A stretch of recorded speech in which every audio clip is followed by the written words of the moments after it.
Tolong ingatkan saya ya, takut lupa. Pertama, Dr. Zakir Naik.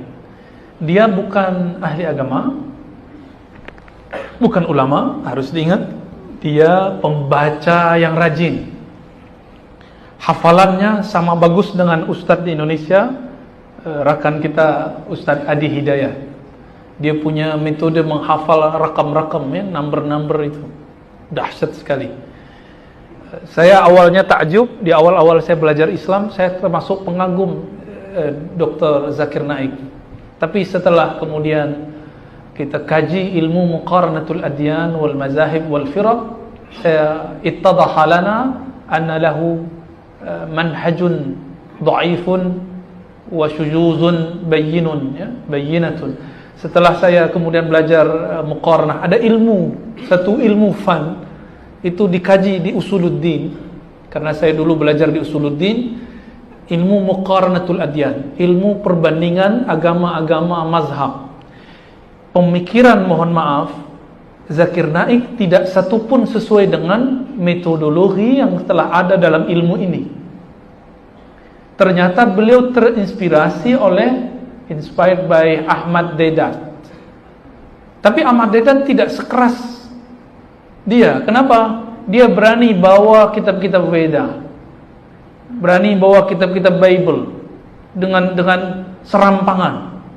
Lalu dia buat tafsir sendiri. Nah, ini yang bahaya. Dalam Islam pun ada yang punya otoritas tafsir, yaitu ulama ahli tafsir.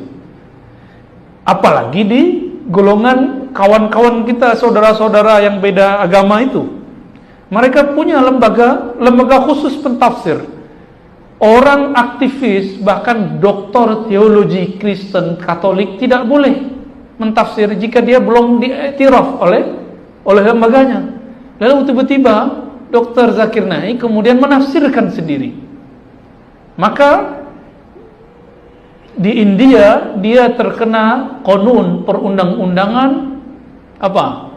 Mencemarkan, merusak agama lain. Itulah sebabnya beliau dilarang masuk, pulang kampung. Kasihan ya. Saya kasihan mendengar, saya sedih. Sebagai saudara sesama muslim, kita ikut sedih.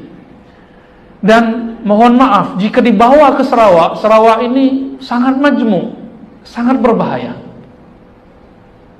Sangat berbahaya. Jangan bawa dia, bawa yang lain yang lebih santun. Ya, karena kalau bawa dia nanti bertengkar muslim dengan Kristen. Yang kita sudah jaga lama ini. Ya, kita sudah jaga lama, benar kan? Saya dengar di sini minoritas muslim. Lalu antum mau bawa dia, ya salam, ya. Siap-siap setelah itu kita tengkar. Ketemu Kristen kita benci.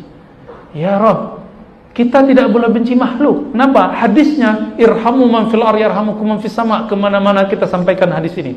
Sayangi makhluk di bumi, makhluk yang di langit, malaikat-malaikat cinta kamu. Makhluk yang di langit tidak boleh sayang, tidak boleh benci jika tidak ada perintah dari Allah. Maka mereka jika sayang, itu berarti Allah perintah.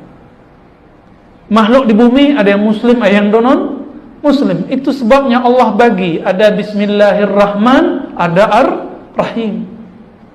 Rahman itu untuk semua.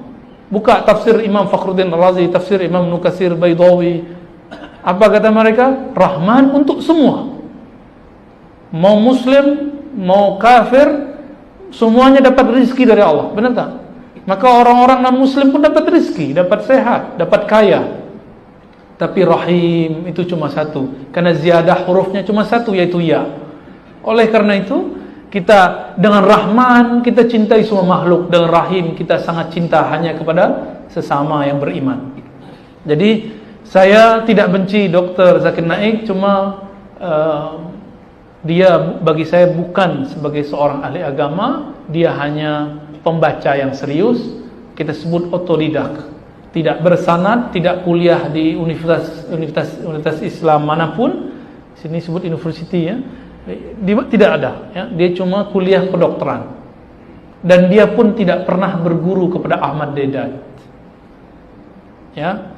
Tapi ala kulli hal dia sudah berusaha, cuma sayang karena dia tidak berguru, hasilnya begitu. Namun untuk orang yang sedang ragu-ragu tentang tauhid Islam, atau sedang ragu dengan ajaran-ajaran di luar Islam, sila tonton dia. Tapi jika telah masuk Islam, sudah paham agama, enggak usah belajar dia lagi, belajar kepada ulama lagi, ulama yang faqih. May yuridillahu bihi khairan yufaqihu fid din. Siapa yang Allah kehendaki dia dapat keberkahan, kebaikan, kebahagiaan, kejayaan, maka Allah yufaqih. Allah akan dorong dia, gabungkan dia, satukan dia dengan orang-orang yang faham agama sehingga dia faham agama.